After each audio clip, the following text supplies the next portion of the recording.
Ben ritrovati amici di Radio Rossonera, buongiorno a tutti qui dalla radio Obbligo di Riscatto del 23 luglio del 2025, buon mercoledì, primo giorno diciamo così di campo, di vero e proprio campo, visto che alle 13:30 gioca il Milan e vi spiegherò anche tra poco come lo andremo a seguire. Saluto Enrico Boiani, ciao Henry.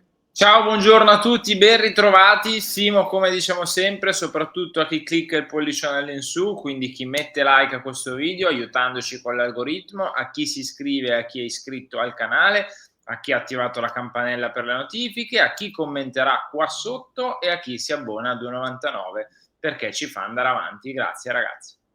Esattamente. Come vi ricordo, alcuni di voi mettendo like possono anche dare punti hype, quindi Fate salire l'hype del calciomercato devo del dirlo Milan. per davvero, hypate il video. E vai. Detto questo, prima di parlare di mercato, come detto, parliamo un secondo della partita, poi andremo al resto. Visto che insomma c'è da parlare di Pubil e di Ajari soprattutto, e del terzino destro, che non è Pubil. Ma dobbiamo parlare sicuramente un pochino prima della partita. Vi ricordo che lancia oggi anticipa di mezz'ora 12:30 il suo calcio d'inizio, perché poi alle 13:30 c'è il calcio d'inizio del Milan e quindi noi anticipiamo di mezz'ora lancia proprio per 13:30 aver finito tutto e spostarci a vedere il Milan. Dopodiché, praticamente pochi minuti dopo la fine della partita, ci sarà il talk alle 16 nella sua posizione invece classica. In questo momento, tra le 13, le 14, le 15, le 16, eccetera, ci saranno anche le visite mediche di Pervis e Stupinian, che arriverà a Milano intorno all'ora di pranzo, alla tarda ora di pranzo, e poi inizierà a fare visite mediche, età, firme e quant'altro. Nanna, perché domani si riparte, Henry. Sì, domani Va a Hong Kong. parte. Sì, non capisco il motivo onestamente di fare questa cosa nel momento della partita, ma immagino tempi Vabbè, per fare tecnici. il più breve tempo possibile, ci No, sta. no, ma infatti tempi tecnici e quindi arriva, fa tutto e domani parte, ecco. Il terzino sinistro l'abbiamo sistemato, sperando che Stupinian possa fare il suo, sperando che soprattutto giochi tante partite e non abbia troppi problemi fisici, acciacchi che invece ha avuto gli anni scorsi. Bisogna sistemare Simo il terzino destro. Anche perché, come vediamo dalla grafica del campetto di quest'oggi, i terzini non ci sono. Nel senso che probabilmente, secondo quanto riporta Gazzetta, che è là presente, quindi dobbiamo dargli, diciamo così, fiducia su questo, viste anche le prove degli ultimi giorni, si sta andando verso una sorta di 3-5-2, quindi con Magnani in porta, Tomori, Ciao e Pavlovic dietro, Salmacher e Bartesaghi sono i quinti, Loftus-Cheek, Ricci e Musa i tre in mezzo con Rafa Leao e Christian Pulisic là davanti per questa sorta di 3-5-2 che è quasi insomma Salmacher e Bartesaghi non sono degli esterni offensivi, soprattutto Bartesaghi. Salmacher sì, ci può stare, però insomma è la formazione, è la prima amichevole. Sì, e poi Simo può subito assomigliare a un 4-3-3 con Salmacher che si alza un pochino, Bartesaghi Sì. che sta un po' più basso, Tomori che sta un po' più largo, diventa un 4-3-3.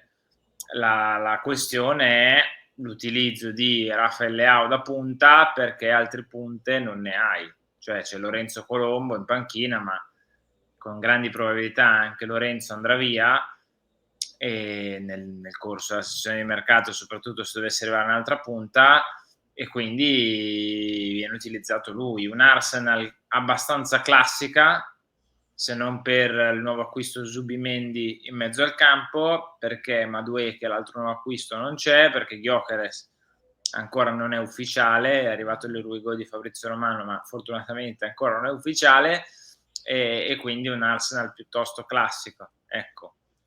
Con Calafiori che torna dopo Con Calafiori sì, centrale con Ryan Porta, Lewis Kelly, Calafiori, Saliba e Timber dietro, Rice, Zubimendi e Odegaard in mezzo al campo, Martinelli e Saka ai lati di Havertz. Questo è l'Arsenal di questo pomeriggio, sono le 13:30 di quest'oggi. Se volete vedere la partita dovete vedere su DAZN e basta, così direi della partita, insomma non c'è nient'altro da dire. La vedremo e la commenteremo, come detto, nel talk, per capire ad esempio se iniziamo a vedere qualcosa di diverso, cioè in queste amichevoli cosa possiamo vedere. Magari se Allegri imposta una squadra che vuole aggredire un po' di più, se ma più o meno basta, insomma, in realtà, perché tanto i giocatori quelli sono, tipo ad esempio Fofana, che probabilmente sarà tra i titolari, lo vedremo nella prossima perché ha un piccolo acciacco che lo tiene fuori, vedremo Vedremo Loftus-Cheek, Ricci. Vedremo Ricci. vediamo Ricci, certo, qualche curiosità sui singoli c'è, di squadra, visto che ancora ne mancano tanti, non so, onestamente. Quante indicazioni tireremo fuori, anche perché se per caso veramente dovessimo fare 3-5-2 puro, è veramente un... Lascia il tempo che trova il commento, perché non penso che faremo 3-5-2 puro. Oppure sì, chi lo sa, all'improvviso. Dobbiamo parlare di lui, Eh, Mark Pubil, dobbiamo che però... salutarlo. Sì, lo salutiamo Mark Pubil, visto che insomma è praticamente ufficiale, visto che l'ha esattamente detto l'Atletico di Madrid, c'è neanche l'operatore di mercato. L'Atletico ha ufficializzato l'accordo, ovviamente vincolato al conseguimento delle visite mediche per Pubil, quindi che passa dall'Almeria all'Atletico di Madrid. L'Atletico di Madrid ha fatto quello che ogni tanto temiamo che ogni tanto possa accadere con i giocatori che magari trattiamo e trattiamo per tanto tempo, cioè è entrato nella trattativa, ha detto quanto offrono loro? 12-13, il Wolverhampton 15, perfetto, 18 più 2, 20, mio. Mm. E nel giro di 24-48 ore ha chiuso tutto, arrivederci, baci, e se l'è portato a casa. E, insomma, pazienza da un certo punto di vista. Fa un po' specie il fatto che c'era stato quel bailam delle visite mediche venerdì per capire un po' le condizioni del ginocchio del ragazzo prima di... Niente ragazzi, dai, non mi sta di spaccarmi la testa in due per Pubil. No, l'unica cosa secondo me che a noi deve interessare, Simo, è La resa. il ruolo, cioè il ruolo, Eh, nel senso che Pubil poteva essere un'alternativa interessante, under 21 spagnolo, eccetera, eccetera, tant'è che se no Atletico Madrid lo lascia lì, se non è un'operazione interessante, poteva essere un'operazione interessante come magari piano B nel caso in cui dovesse saltare Guela Doué, che come diciamo sempre costa, con lo Strasburgo che chiede tanto, con lo Strasburgo che parte dai 25 oltre, quindi tu devi arrivare come minimo a 20 più bonus, come minimo, per farla partire. per farla partire questa trattativa. Quindi poteva essere un piano B. Ora la domanda sorge spontanea. E il 23 di luglio? Nell'eventualità in cui lo Strasburgo dovesse fare muro totale, non ne vuole sapere, e tu magari a 25 non ci arrivi o a 20 più bonus non ci arrivi, esiste adesso un piano B oppure siamo ancora sul chi va là perché non siamo pronti? Questa è la vera domanda, perché bisogna farsela, cioè non è scontato che vai a prenderti quella 2, punto. Era uscito qualche settimana fa il nome di Singo, che potrebbe diventare interessante, che io tra le altre cose preferisco anche a quella 2, come ho detto ieri al talk, però comunque bisogna iniziare a muoversi anche lì. Bene Stupinian, speriamo che entro la fine di luglio si risolva la questione Yashari, e poi però la punta e il terzino destro vanno comunque fatti ad agosto. Mm. Insomma, sul terzino bisognerà fare veramente valutazioni veloci, mi verrebbe da dire.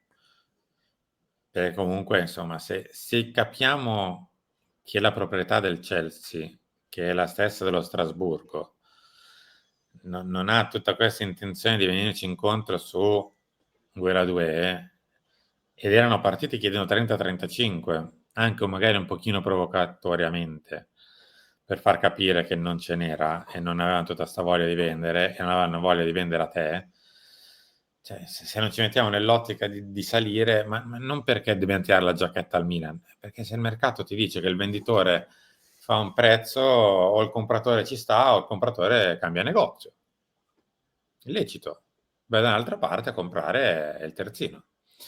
E quindi bisognerà capirlo in tempi magari non proprio biblici per cercare di chiudere questa operazione che permetterebbe di avere il terzino destro, perché poi onestamente gli adattamenti che iniziano a uscire negli ultimi giorni sono per l'appunto degli adattamenti. Una squadra non può partire pensando di adattare Salmaker o adattare Tomori.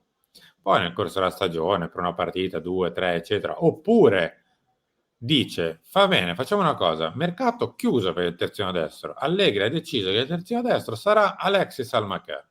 Fine. Ma non è un adattamento a quel punto, è una precisa scelta, cioè battezzi il giocatore come tuo prossimo terzino destro titolare, fine.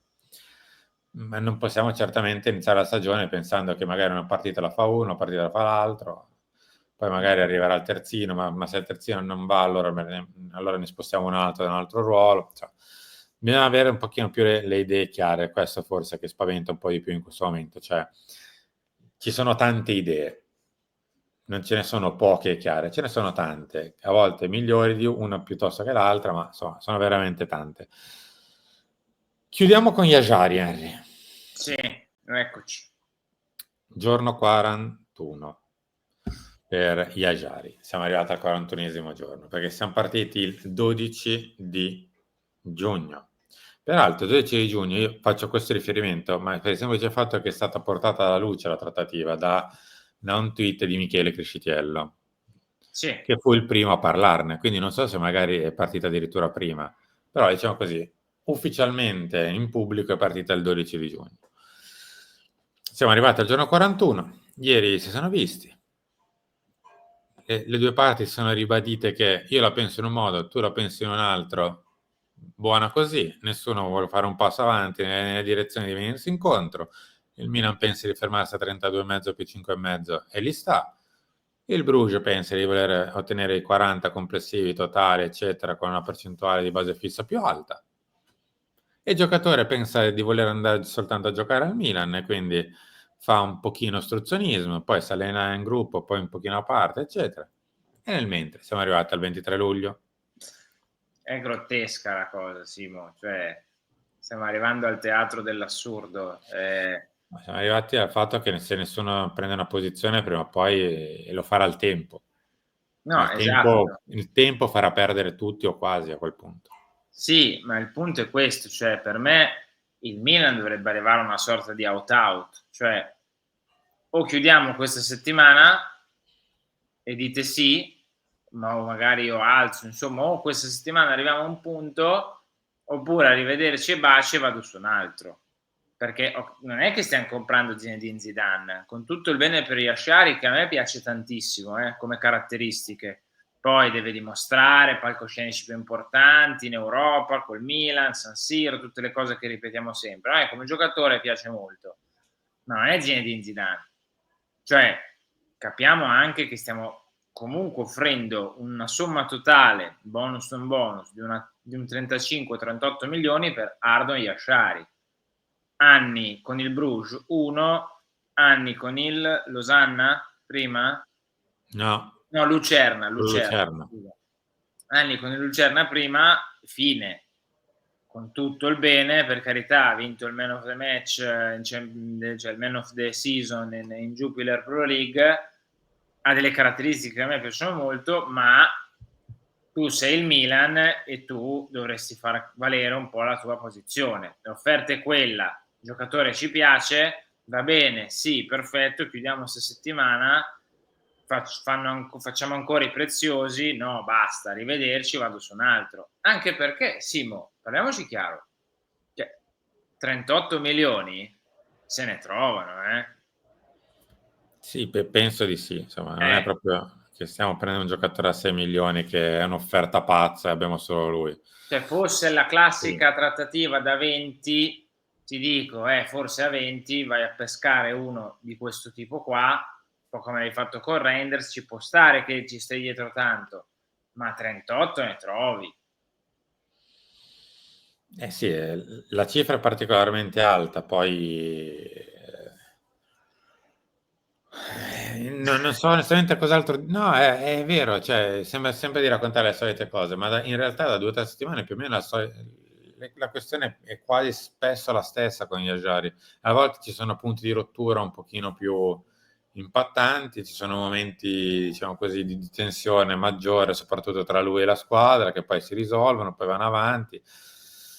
Però io penso che a questo punto il Milan ne faccia anche una questione di voglio lui, perché altrimenti sarebbe davanti e probabilmente ci sono delle spinte anche interne che vanno in questa direzione. Però non vorrei mai, ma questo non è un gufare, è semplicemente la constatazione della realtà per come è successo con Pubil, che fin quando bussa, che so, il Nottingham Forest o il West Ham è un conto, ma se bussa, che so, l'Atletico di Madrid per, ovviamente non lo farà, però se bussa l'Atletico di Madrid per Iajari dice no, no, ma io voglio andare soltanto al Milan e non ascolta nemmeno. Se arriva e mette 40 e quindi a quel punto il Bruges dice tuo. Lui non ascolta nemmeno, arrivati in quella situazione con il Bruges mezzo separato in casa, con un mese solo di mercato davanti, cioè, ti stai un po' esponendo a questo. Poi magari il ragazzo invece tira dritto, è dalla speranza di tutti, ma ragazzi, bisogna fare anche un pochino di necessità virtù ormai. Attendere va bene, però il calendario va avanti e il 27, ad esempio, il Bruges gioca. Eh già. Quindi non è nemmeno così tanto semplice adesso andare Senza di troppo a... lui comunque penso, a prescindere, la prima di campionato, cioè non è la prima e non sarà l'ultima volta No, che il però Belgio credo che inizia. verrà convocato. No, sì, ma non è né la prima né l'ultima Sì. volta che il Belgio inizia in campionato con un mese di mercato davanti, quindi penso che siano anche abbastanza abituati a gestirle certe dinamiche, ecco. Siamo arrivati in chiusura, noi ci ritroviamo come sempre tra poco, molto meno rispetto al solito perché alle 12:30 torna già lunch, mentre alle 16 c'è il talk e poi nel mezzo le visite mediche di Estupinian insieme ad Arsenal Milan. Grazie a tutti, ci vediamo tra poco. Ciao Henry. Ciao.